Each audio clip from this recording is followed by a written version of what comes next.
ब्राह्मण, चोर और दानव। एक गांव में द्रोण नाम का ब्राह्मण रहता था। भिक्षा मांगकर उसकी जीविका चलती थी।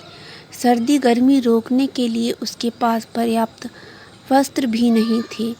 एक बार किसी यजमान ने ब्राह्मण पर दया करके उसे बैलों की जोड़ी दे दी। ब्राह्मण ने उनका भरण पोषण बड़े यत्न से किया। आसपास से घी, तेल, अनाज मांगकर भी उन बैलों को भरपेट खिलाता रहा। इससे दोनों बैल खूब मोटे ताजे हो गए। उन्हें देखकर एक चोर के मन में लालच आ गया।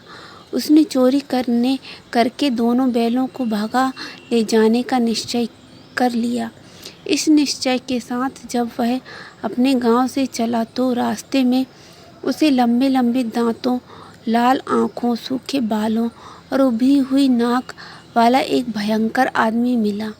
उसे देखकर चोर ने डरते डरते पूछा, तुम कौन हो? उस भयंकर आकृति वाले आदमी ने कहा, मैं ब्रह्म राक्षस हूँ। पास वाले ब्राह्मण के घर से बैलों की जोड़ी चुराने जा रहा हूँ।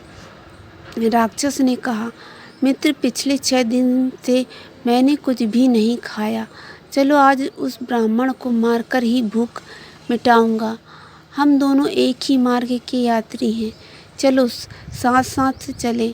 शाम को दोनों छिपकर ब्राह्मण के घर में घुस गए। ब्राह्मण के सैय्या सही होने के बाद राक्षस जब उसे खाने के लिए आगे बढ़ने लगा तो चोर ने कहा, मित्र, यह बात न्यायानुकूल नहीं है। पहले मैं बैलों की जोड़ी चुरा लूं, तब तू अपना काम करना। राक्षस ने कहा, कभी बैलों को चुराते हुए खटका हो गया और ब्राह्मण जाग पड़ा तो अनर्थ हो जाएगा।